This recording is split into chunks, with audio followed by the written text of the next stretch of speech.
Thank you so much and good morning. Happening now, we're following a massive fire. At least 15 fire trucks are on the scene battling a blaze in Milton. Now our camera is en route.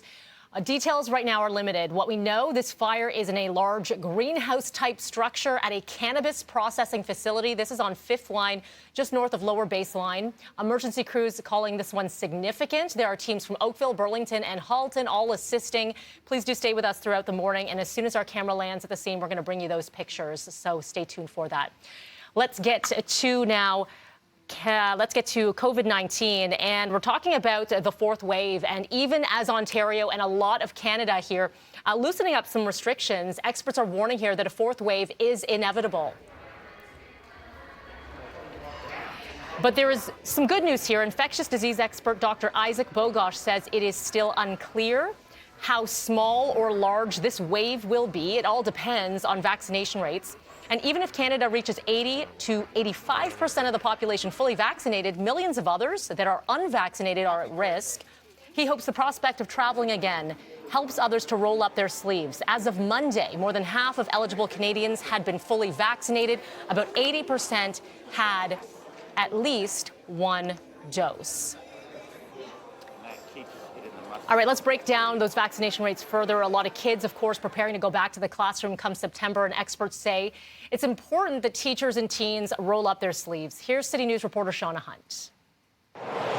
More than 10 million Ontarians have at least one shot in the arm, and while it may sound good, it's still a far cry from where we need to be with the school year just around the corner. Right now, vaccine intake is lagging among teens.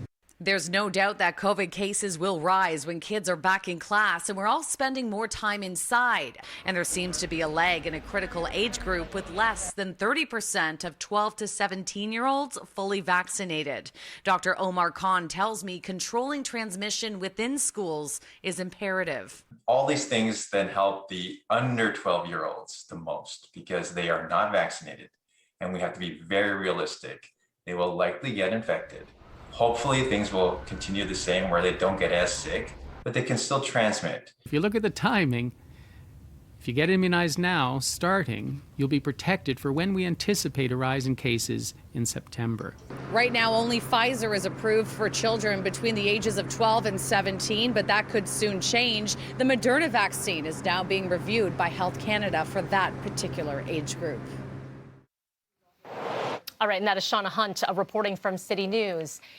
Okay, let's talk a little bit now about Peel Region and, yes, hoping to get teens vaccinated. It's called Vax to School, so let's bring you there.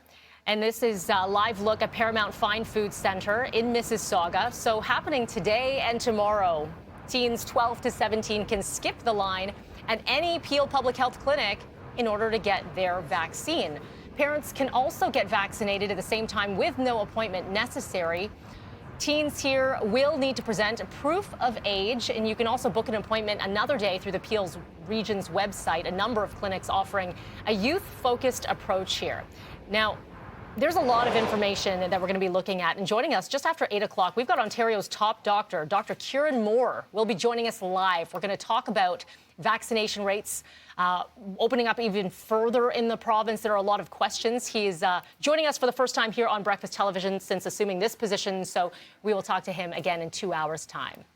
Let's get to BC now. Growing wildfires across the province prompting officials to issue a state of emergency. Here's City News reporter Ashley Burr with the latest from the West Coast. We've got sunshine and blue skies here in Vancouver, but it's a much different scene in other areas across British Columbia, as the province is now under an official state of emergency. That came into effect at the stroke of midnight. It comes as firefighters battle hundreds of wildfires across the province. This will address the potential for a mass evacuation scenario and provide our government with the means to secure the accommodation spaces necessary to support evacuees. Many communities are covered in a thick layer of smoke, and there are dozens of evacuation orders that are currently in place. One fire crews are keeping an eye on is in the South Okanagan, near the communities of Oliver and Asuyas, in the heart of BC's wine country.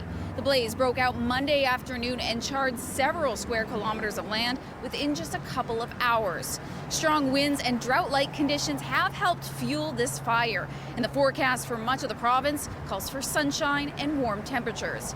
It's making a lot of people worried this situation isn't going to get better anytime soon. For Breakfast Television, I'm Ashley Burr in Vancouver. Okay, we are 2 days to go until the start of the Olympics, and the head of the World Health Organization hoping the Summer Games will show how future events can be planned in the midst of a pandemic. The world needs now more than ever a celebration of hope. The celebrations may be more muted this year, but the message of hope is all the more important. Now, the games start on July 23rd amid concerns that it could be a COVID super spreader event. Since July 1st, there have been 67 cases of COVID-19 in Japan among people linked to the Olympics. And the head of the Olympics says the committee has not ruled out having a last-minute cancellation if the games, they see cases continue to spike.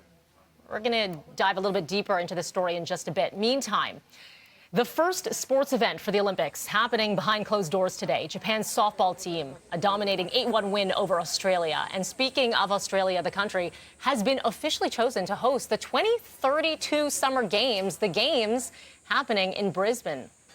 Again, we're going to talk about this more coming up throughout the show here. Right now, your time is 6:10, and we are getting word that right now, protesters are gathering at Lampard Stadium. The city may be moving in to clear in an encampment there. We've seen a similar site at other sites as well.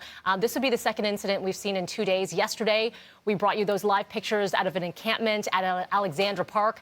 Our camera right now is en route to Lamport Stadium, so as soon as we have more information there and those visuals, we will bring them to you. Okay, we're taking a quick break here on BT. Coming up next, are you taking a break from binge watching some of your favorite shows? We're seeing a slump in subscribership for Netflix.